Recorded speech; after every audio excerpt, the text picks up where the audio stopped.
What's up, everyone? So I wanted to talk about my utility trailer conversion to a kayak trailer, and I made it so that I can still use it as a utility trailer.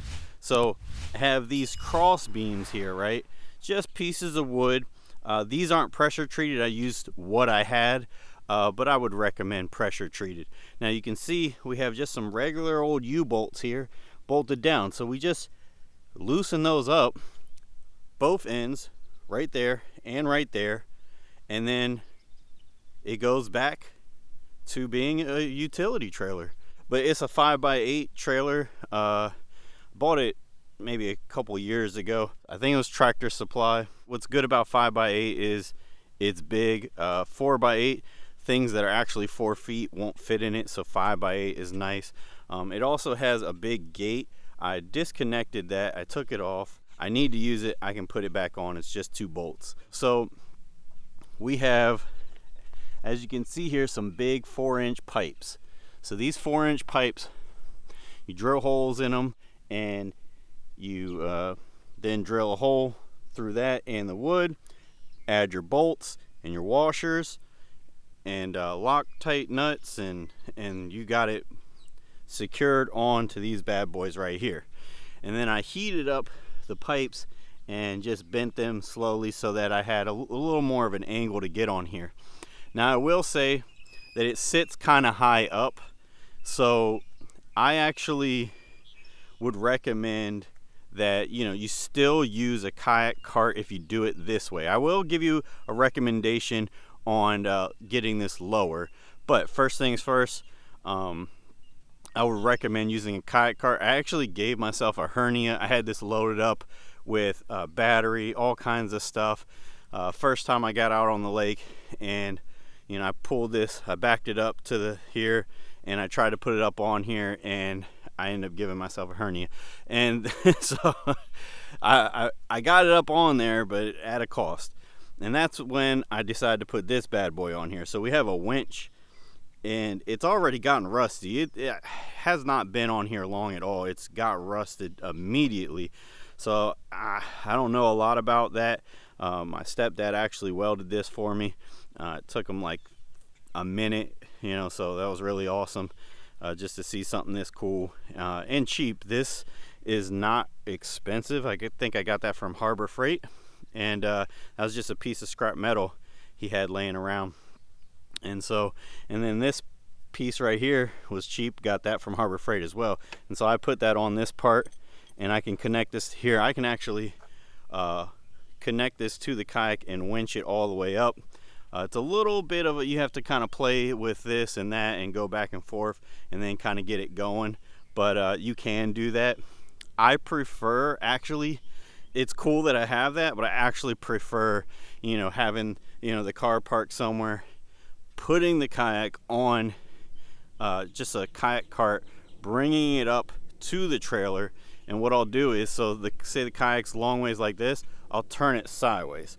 So the kayak will be this way, and I'll have the front of the kayak here, I'll lift it up, and I'll move it like this, and I'll lay it up on there like that. Once it's up on there like that, sitting up like that, I can add the winch and pull it down, no problem. Or I can get behind it, lift it up, and push it there.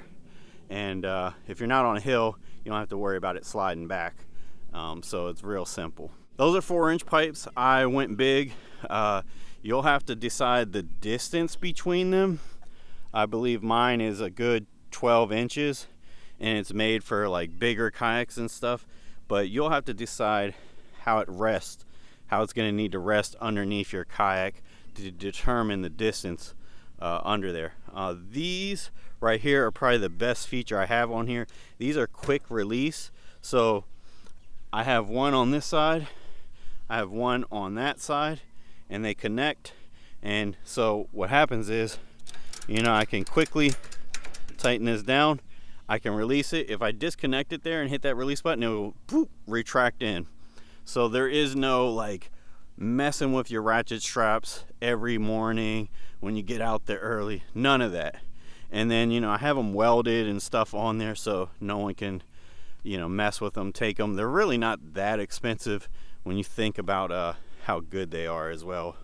And then so I have some on the back as well. And then I have these on here. I guess that's not too important. I believe in Florida you need those if you're 3 feet off the back of here. I'm actually not 3 feet off, so I technically don't need these, but I don't want anyone on the road to hit me, so I just put them on the back of the kayak just to be a little extra safe. And so one thing I notice is it is kind of high. At first it bothered me. Now I just do what I said. I just put it up like I would put it on top of a vehicle. I take it past, I lift it up, and I go like this and put it on there. So now it doesn't really bother me how high it is. But if it bothers you, you might want to do what I was going to do, and that is take away this piece of metal and make a cut there as well, and take that metal away and drop these bad boys down onto here. Now I was thinking I might have to, double them up, make them an extra 1.5 inches or 2 inches taller or something from the bottom there, so that this guy right here doesn't bang into the metal too much as it's going on here. But if I remove that and dropped those down in there, this would be sitting down in here. So it would go, more than 12 inches down, and I think that would make a significant difference. And so I almost didn't make this video. These sort of videos on my channel seem to do well, even though I prefer fishing. But since they do well, since people seem to want to watch these videos, I thought I would update this, because this is really kind of cool. I think that this is a utility trailer that can be used again as a utility trailer, but also as a kayak trailer. One thing I was going to do eventually is actually add some framing up and frame above here and actually make a tent top area.